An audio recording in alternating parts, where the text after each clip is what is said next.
Ancient Rome, Chapter 3, The Roman Republic. The big question. In ancient Rome, what was the difference between patricians and plebeians? A boy visits Rome. Lucius, dressed in the dark. Almost everyone in his grandfather's villa or country house was asleep. Only the people who worked in the kitchens were awake. They got up early every day to prepare the morning meal. Caption. Some wealthy Romans lived in beautiful country villas. Lucius was about to try driving a chariot. It was a children's chariot towed by a goat instead of a horse. Still, he was very excited. Lucius ran barefoot over the stone floors of the villa. He carried his sandals until he reached the path through the outer garden. He put on his sandals and followed the path to a long driveway. Simon, a Greek servant who worked for Lucius's family, waited by the chariot, holding the long reins. Simon was Lucius's friend and teacher. "Go slowly until you reach the road," Simon warned. Lucius gripped the reins. He almost fell off when the chariot lurched forward. The chariot quickly reached full speed. Simon ran behind, shouting. It was a wild ride. Lucius eventually got the goat under control.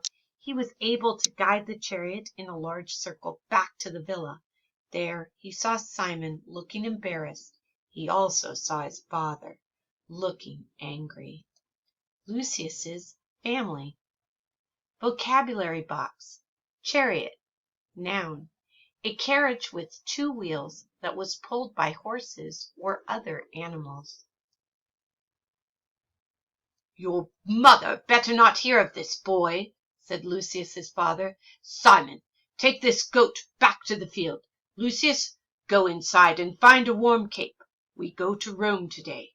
"Yes, father," said Lucius, and he ran to find his cape. Today he would ride in his father's chariot too. Patricians and Plebeians. Lucius was a patrician. That meant that his family had great wealth and power.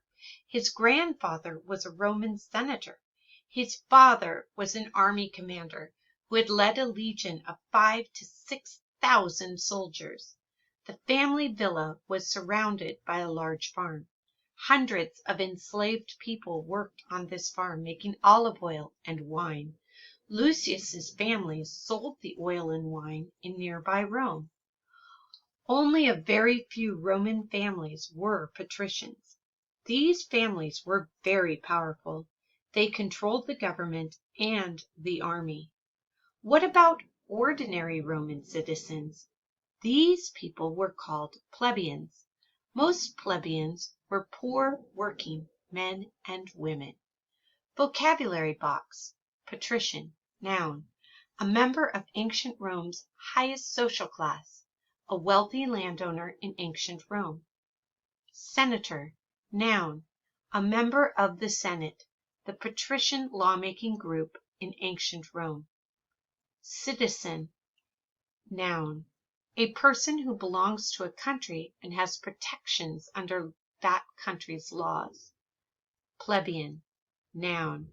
A common person without power in ancient Rome. Republic. Noun. A kind of government where people elect representatives to rule for them. Early in the Republic, the patricians had almost all the power. They guarded their power and gave very little to the plebeians.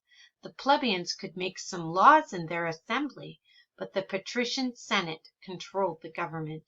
The Senate decided how government money was spent. It also decided who worked for the government and when Rome would make war and peace. Caption. Roman society was divided into different groups with different roles and powers. At the top, dictator in times of war, consuls, senators, patricians, Plebeians, enslaved people. Vocabulary box. Assembly, noun, a group of people that makes laws.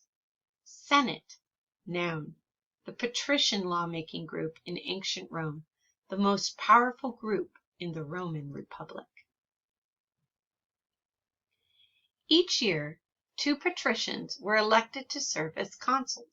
The consuls commanded the army and made sure laws were carried out. They also led meetings of the Senate.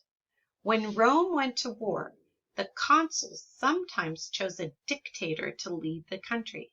The dictator had complete control over Rome. Everyone had to do what he said. The dictator's job was to make sure that Rome was safe and that the army got whatever it needed to win a war. Dictators had great power, but they were allowed to run Rome for only 6 months. Lucius and his father arrived in Rome shortly after sunrise. The city was quite empty at that hour. They walked across the Forum in the center of Rome and found a place to sit. They watched as shops opened for the day and Romans crossed the Forum on their way to work. Vocabulary box. Consul, noun, the most important official in the Roman Republic. Dictator, noun, a ruler who had total control over the country. Forum, noun, the area in the center of Rome where government buildings, temples, and other important monuments were built. Lucius Quinctius Cincinnatus. Lucius, this great city was built by people of honor, his father said. They served Rome because it was their duty. They wanted nothing for themselves. One of these people was Lucius Quinctius Cincinnatus. You are named for him. Cincinnatus had a small farm on the Tiber River, not far from the city, Lucius's father continued. One day he was plowing his fields when messengers came to him. They asked him to go with them to the Senate. Cincinnatus was covered with dirt from his work, but he put on his toga and crossed the Tiber to Rome. When Cincinnatus reached the city, the senators said that he had been chosen as dictator. They told him that an enemy force had trapped the entire Roman army in a mountain pass. The army would be destroyed unless help arrived soon. Caption: Cincinnatus crossed the Tiber River. Cincinnatus ordered every shop in the city to be closed. He ordered every man and boy in the city to meet in a field with his weapons. Everyone was given a job, and soon they were ready to march. Cincinnatus led this citizen army to the rescue. They saved the Roman army. The next day, Cincinnatus returned to the Senate. He told the senators that the army had been saved. Then he returned to his farm. This great Roman wanted nothing from Rome except a chance to do his duty. That is why I named you Lucius. I want you to remember your duty as a Roman. This is the end of chapter 3.